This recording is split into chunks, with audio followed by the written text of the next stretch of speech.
Olá, estamos na segunda parte dessa gravação, tratando sobre a violência de gênero. Na primeira parte falei sobre a masculinidade numa sociedade patriarcal e agora nós vamos falar assim de um ponto de vista mais brasileiro sobre a questão, e eu vou compartilhar um material com vocês. Terminei a primeira parte falando da tese da legítima defesa da honra e deixando a indicação para ler os artigos da aula de hoje.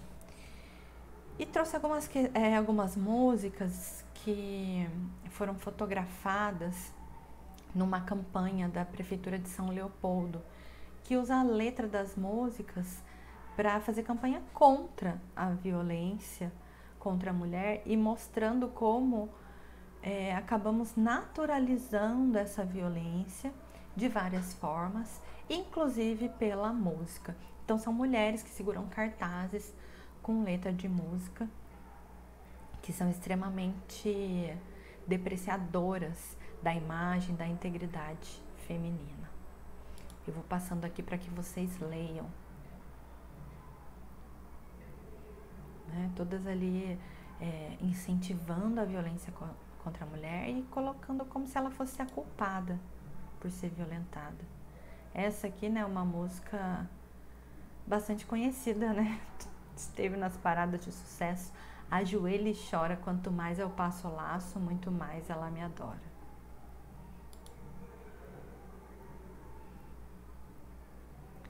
E tanto músicas antigas quanto músicas mais atuais.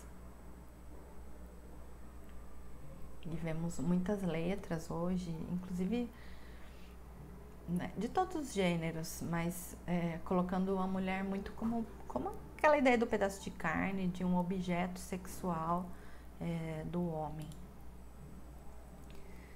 E ao falarmos da violência de gênero aqui no Brasil, eu vou trazer mais números agora que fazem, assim, que trazem um panorama, né, da violência praticada contra a mulher. E essas pesquisas, elas nos revelam que quem é mais vitimizada, quais mulheres, onde essa violência acontece. E por incrível que pareça, o índice da violência doméstica é maior para as mulheres que são economicamente ativas, né? O índice da violência, vamos ler aqui o parágrafo mais embaixo. O índice da violência contra mulheres que integram a população economicamente ativa, que é 52,2% das mulheres, é praticamente o dobro do registrado pelas que não compõem o mercado de trabalho. E como a gente poderia entender isso, né? Aí o IPEA fez uma análise, sugiro que vocês pausem e leiam, ou baixem os slides no AVA e leiam a matéria, né? Quais as possíveis explicações para isso, né? Para que aquelas mulheres que trabalham, que seriam assim economicamente, entre aspas, independentes, sofrerem mais violência do que outras mulheres que não são economicamente ativas. Para um conjunto de casais, o aumento da participação feminina na renda familiar eleva o poder de barganha das mulheres, reduzindo a probabilidade de sofrerem violência conjugal. Então, isso para uma parte das mulheres, né? Elas têm mais independência, têm mais condições de tomar suas decisões e estão menos sujeitas à violência naquele âmbito intrafamiliar. Porém, vamos continuar, olha, em muitos casos, porém, a presença feminina no mercado de trabalho, por contrariar o papel devido à mesma dentro dos valores patriarcais, faz aumentar as tensões entre o casal, o que resulta em casos de agressões e no fim da união. Inclusive, a gente pode interpretar esse dado também não como uma certa diminuição da violência contra aquelas mulheres que não têm uma independência financeira por não trabalharem, mas pode ser que elas não registrem né, esses atos de violência dos quais elas são vítimas, justamente por ter uma relação de dependência muito grande com o agressor, né? Qual o perfil dessa violência doméstica? Primeiro, as vítimas femininas são 3 vezes maior do que o registrado com as vítimas masculinas. Então, os homens também sofrem a violência doméstica? Sim, mas as mulheres são as maiores vítimas. Aqui, 43,1% dos casos, essa violência ela acontece na residência da mulher. 36,7% dos casos, a agressão se dá em vias públicas. Então, as mulheres estão mais sujeitas à violência dentro de casa do que fora. 32,2% dos atos são realizados por pessoas conhecidas e 29,1% por pessoa desconhecida e 25,9% pelo cônjuge ou ex-cônjuge. A maioria das mulheres que não fazem a denúncia percebe-se que é por medo de uma retaliação ou da impunidade, ou seja, vou denunciar meu agressor, mas depois vou ter que continuar convivendo com ele, porque ele não vai ficar preso, ele não vai ficar longe de mim, né? Apenas 22,1% das vítimas recorrem à polícia, das vítimas mulheres, e somente 20,8% acabam, somente não, é bastante, né? Não registram qualquer tipo de queixa, ou seja, não levam adiante a denúncia, né? E essa violência, ela tem fortes implicações para o país como um todo.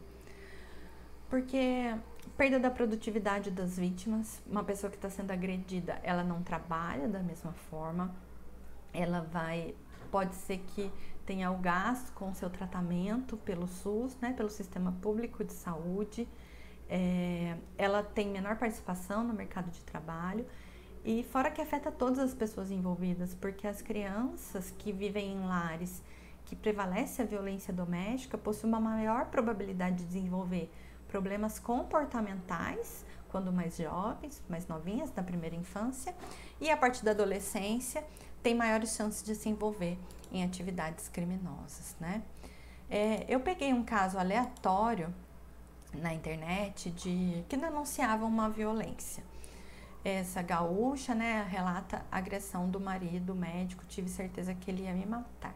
Então ela expôs na internet um caso de violência, ela é uma mulher, né, jovem, ela trabalha como extensionista de cílios, tem 27 anos, o nome dela é Jéssica, e ela denunciou aí nas redes sociais a violência contra o seu marido.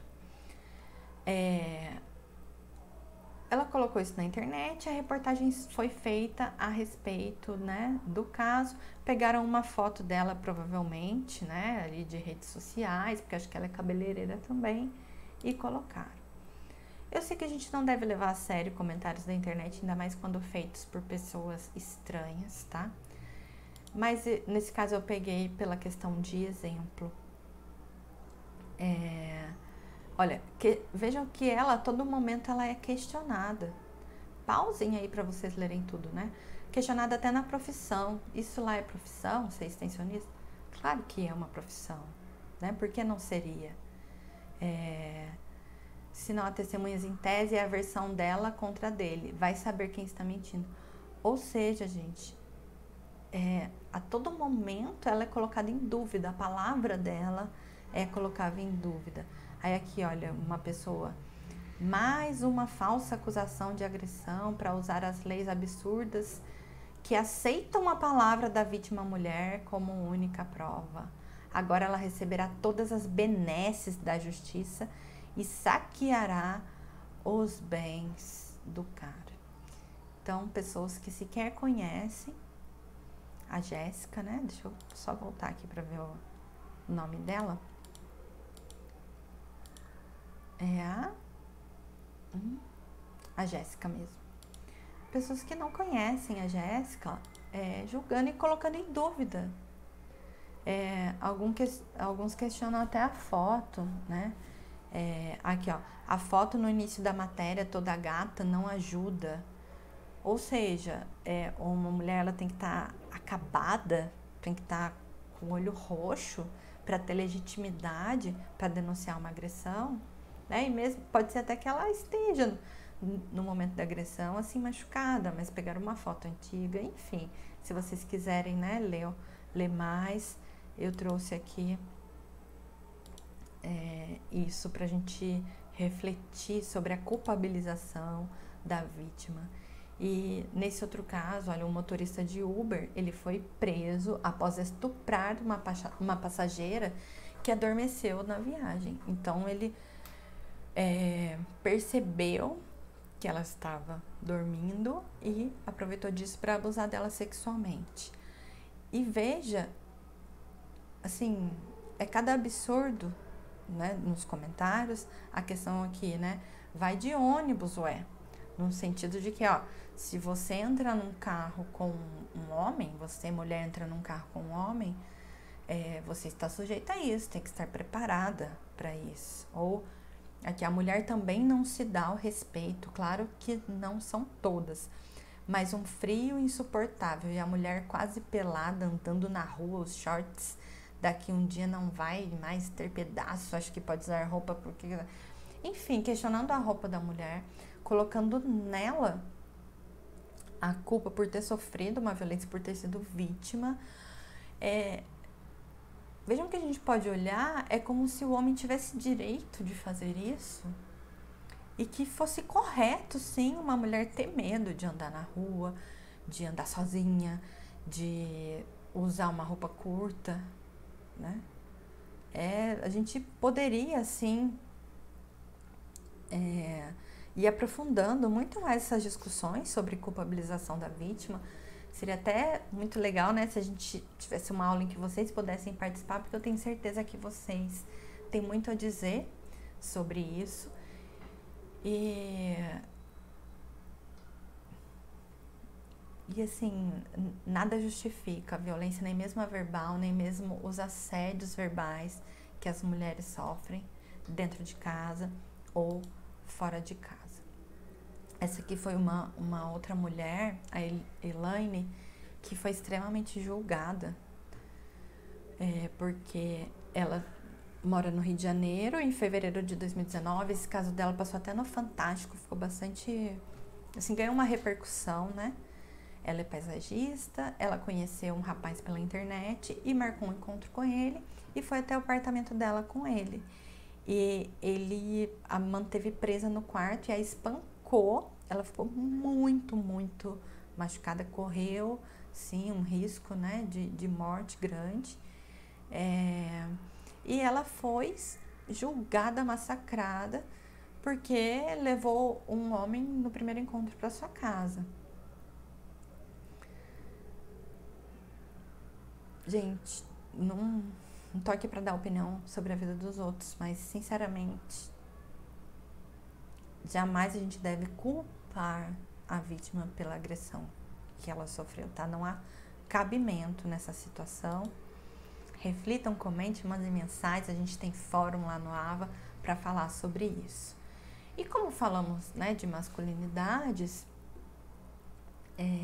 existe também o feminismo, né, ou os feminismos, o movimento feminista.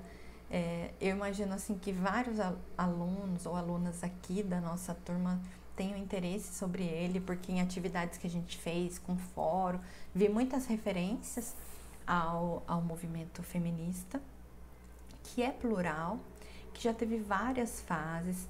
Eu indiquei no nosso material escrito uma palestra, uma aula sobre violência contra a mulher, e a professora, ela explica essas fases do feminismo. É uma aula longa, de mais de 1 hora, mas vocês podem assistir só o começo, né? Porque o movimento feminista que aconteceu séculos atrás, no passado, ele foi apagado, tá? Então, conta-se o feminismo a partir da modernidade, o feminismo daquelas mulheres que queriam trabalhar. Então, a gente está ali mais ou menos século XIX, por aí, né? Já havendo industrialização nos países europeus. Então, as mulheres brancas, né? Querendo ter uma autonomia para trabalhar, para não ter para poder escolher o seu marido, né? Então a gente teve esse primeiro movimento feminista, mas ele não questionava desigualdades entre as próprias mulheres, né? Tivemos aí movimento sufragista, né? Conquista de votos pelas mulheres, mas ainda bastante um feminismo da mulher branca, da europeia, tá? Sem unir todas as faces da opressão que a mulher sofre, que é diferente para a mulher indígena, para a mulher pobre, para a mulher negra, que tem diferenças para a mulher rica, para uma mulher que nasceu em determinada classe social, que tem alguma nacionalidade, uma origem específica. E o feminismo ele foi se transformando, né? Hoje a gente fala de feminismos porque é muito diferente, né? O feminismo, o que pleiteiam as mulheres, o que reivindicam as mulheres em países do norte, em países ricos, e mulheres do sul, como as mulheres sul-americanas, por exemplo. A condição é muito diferente. E por isso a gente tem que considerar o que se chama de interseccionalidade, né? Ver como se cruzam fatores como raça, classe social, sexo, escolaridade, porque tudo isso vai trazendo uma soma de opressões, não só sobre as mulheres, mas também sobre os homens. E hoje a gente vê uma maior força, uma maior visibilidade para o feminismo negro, né?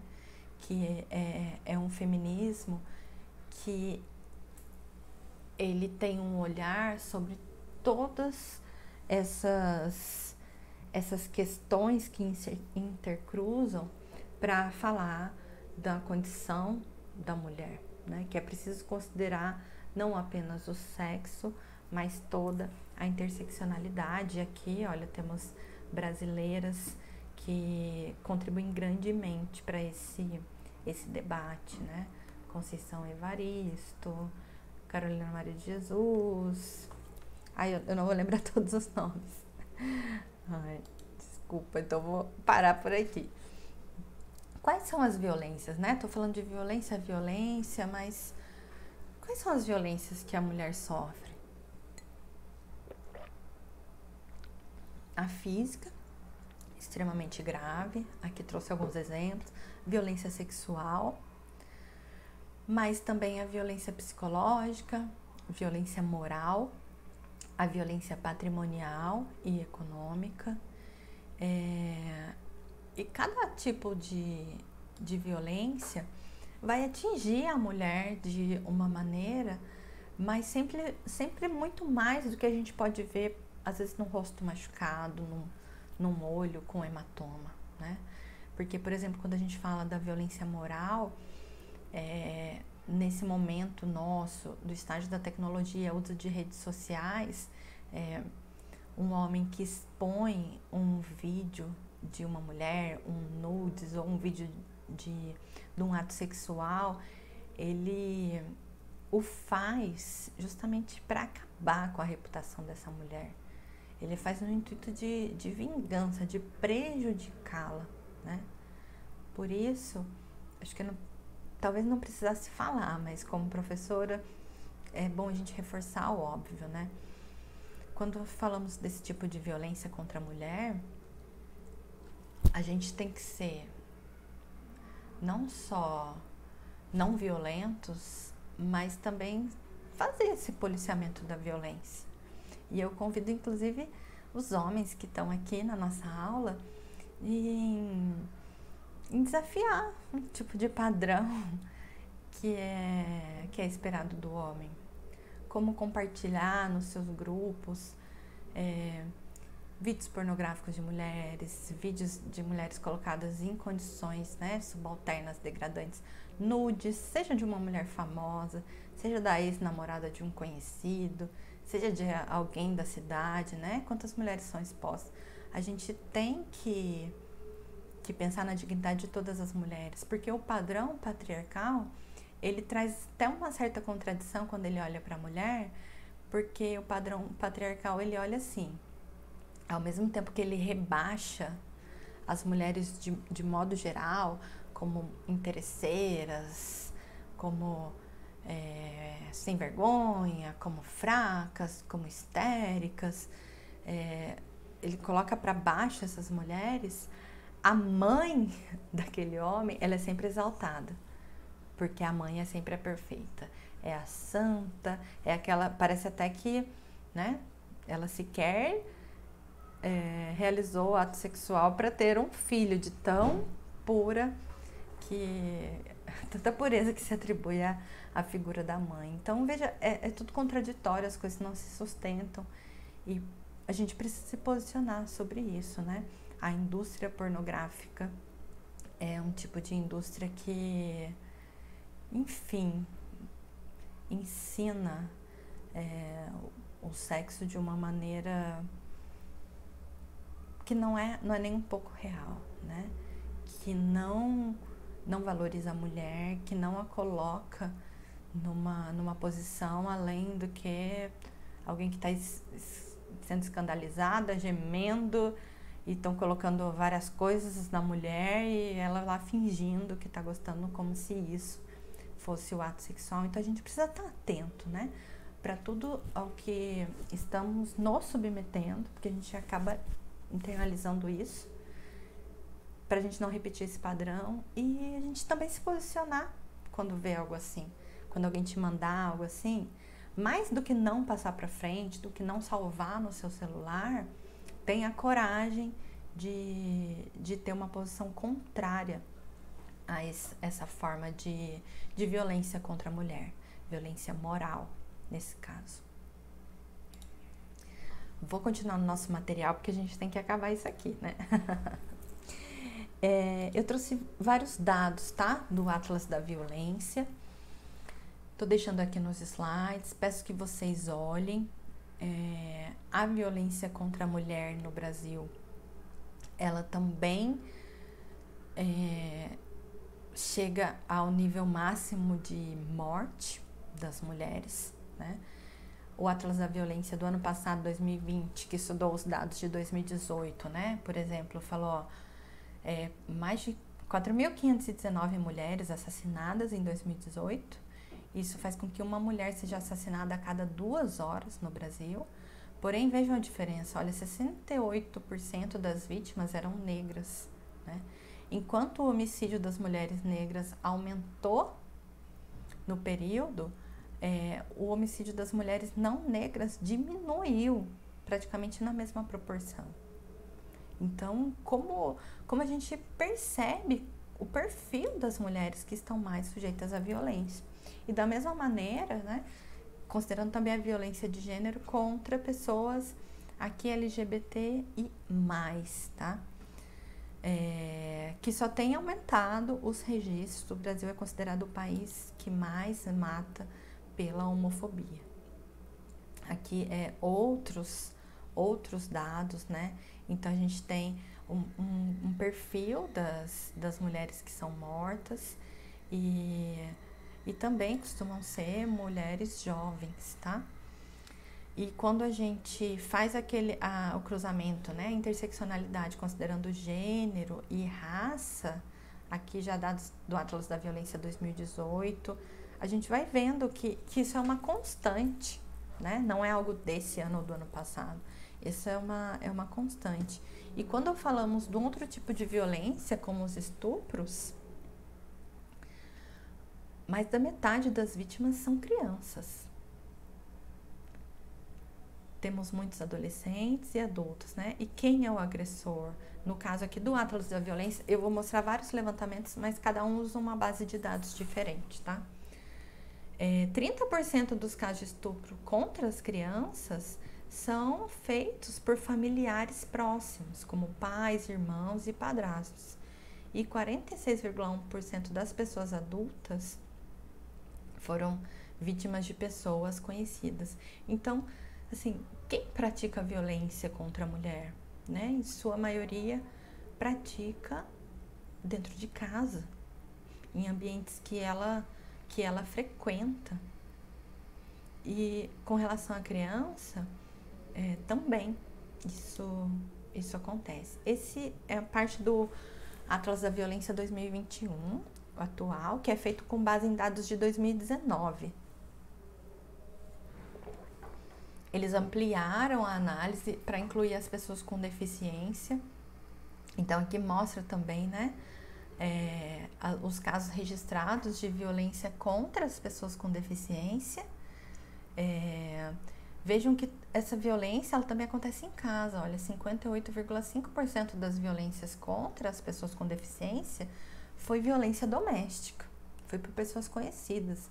Então, não podemos, gente, isso para mim só esclarece que nós não podemos ter esse pudor de que o Estado não deve se meter nas questões de casa, que existe educação, que tem que falar dentro de casa e não cabe ao Estado. Não, gente, essas pessoas que são as mais vulneráveis, elas estão sendo vítimas dentro das suas casas, por pessoas que deveriam protegê-las e estão sendo agressores, né? Aqui, ó, bem no meio da parte verdinha, olha, mulheres são maioria das vítimas de violência para qualquer tipo de deficiência, tá? Avaliem, né, toda essa questão. Aqui fala também do aumento das mortes de mulheres negras e de mulheres não negras, a diminuição dessa morte, fala de uso de arma de fogo e fala da violência contra pessoas homossexuais e bissexuais que foram registradas, né? Tá havendo um aumento dessa violência. E coloquei aqui outras análises, né? Outros levantamentos aqui do site do Instituto Patrícia Galvão, que vão mostrar, né, que as mulheres são vitimizadas de várias formas, seja verbalmente, com xingamento, por motivos sexuais, com faca, ou mesmo agressões como espancamento. E aqui, olha, um dado, esse está em verdinho, 43% dos homens acham que a mulher provoca a agressão, né? As mulheres também consideram isso, então, mostrando em números esses conceitos como de culpabilização da vítima. Aqui, ó, um outro levantamento que foi feito com base na capital, tá? Em São Paulo. 6 em cada 10 vítimas de estupro em São Paulo conhecem o autor da agressão. E mostram a casa como local da agressão, tá? O local do estupro aqui na capital, em São Paulo, 51% foi na residência, tá? Olha, a gente tem 3% na instituição de ensino. Então, crianças, jovens estuprados na escola, em outros lugares e na via pública. Então, a gente tem é meio que um mito, gente, essa coisa. Ai, mulher não pode andar sozinha na rua, cuidado com a rua escura e tal. Porque os estupros estão acontecendo dentro das casas, né? E eu só vejo a importância da educação sexual para todos e todas. Para uma educação que, frise-se, não é ensinar a fazer sexo, mas é ensinar a saber denunciar, a saber identificar, uma criança saber identificar quando ela está sendo assediada, o que ela não deve tolerar que se faça com o seu corpo, que ela não é culpada, né, do abuso que ela sofreu, que ela pode ter na escola um apoio. Então, isso é primordial no nosso país, porque são muitas e muitas vítimas que estão sofrendo diariamente porque elas convivem com esse agressor, né? Então, vamos ver aqui a parte final, olha. A violência sexual afeta diretamente as mulheres. O perfil do criminoso não é previsível e os crimes não acontecem em lugares ermos e sem iluminação, tá? Quando ele fala assim, o perfil do criminoso não é previsível, é porque, gente, o criminoso às vezes é aquele vozinho, senhorzinho de cabelo branco, que parece inofensivo, né? Que cumprimenta os vizinhos. Ele pode ser um estuprador, tá? Não há perfil. Agressor, estuprador não vem com essa pecha escrita na testa. Qualquer um pode ser, tá? Aqui, cronômetro da violência, outros dados eu vou deixar para que vocês leiam, né? Mostrando como o Brasil, por exemplo, é o país que tem mais registro de assassinatos de pessoas trans e de gêneros diversos, né? Aqui um levantamento que foi feito com relação ao ano de 2007. Olha, veja a quantidade, né? O Brasil é o único país da América que passa de mais de 1.000 mortes de pessoas trans, sendo que o restante não chega nem perto, tá? Claro que pode haver subnotificação, pode, mas mesmo aqui no Brasil também há, né? E as pessoas que são trans, que são homossexuais, seja, né, todos aqueles que desafiam os padrões de gênero, são pessoas que convivem com a violência desde muito sempre, ou desde que alguém identifica que há alguma diferença no seu comportamento, né? Alguns desde criança, na escola.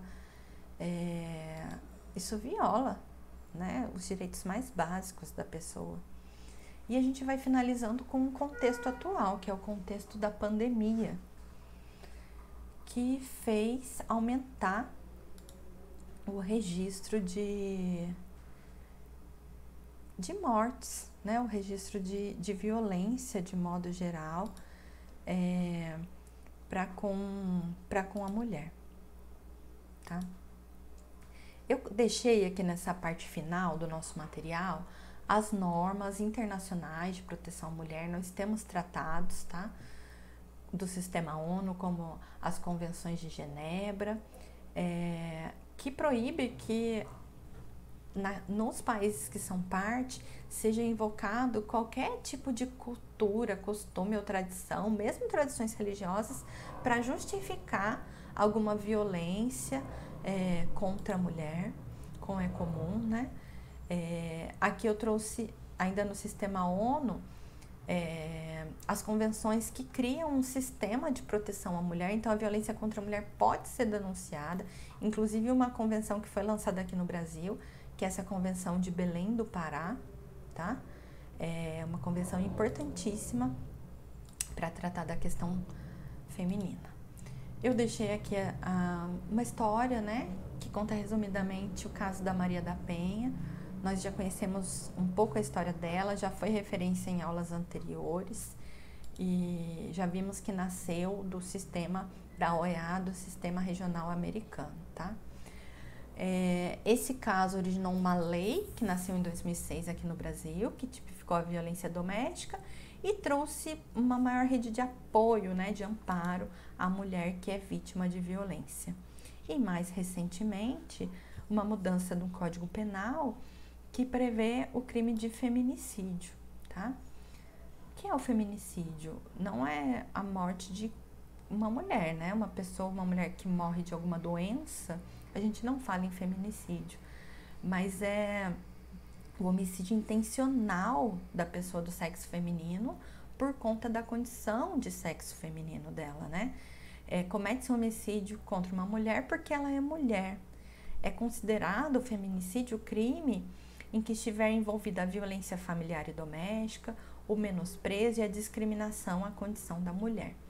Então, é um homicídio, só que tendo essas características, né, digamos, de repúdio à condição feminina. E aqui eu trouxe alguns detalhes, né, que a pena ela pode ser aumentada, por exemplo, se for uma mulher com deficiência, se for uma idosa, tá? E com isso, eu termino a nossa aula por aqui, deixando as diquinhas agora no final. Eu indico um filme que está disponível no YouTube gratuitamente, ele se chama O Silêncio dos Homens. É um vídeo documentário, foi feito aqui no Brasil. É bastante interessante para a gente entender as masculinidades. E indiquei um filme bem curtinho que fala da Simone de Beauvoir. E todo o material escrito com várias referências, com vários links. Deixei no AVA para aula de hoje links com matérias que falam da evolução da legislação Eu não vou falar delas aqui para o vídeo não ficar mais longo, mas vocês têm boas referências de material escrito para estudo, tá? Semana que vem a gente estará junto, ao vivo. Deixo aqui um grande beijo e um abraço a todos e todas. Tchau, tchau.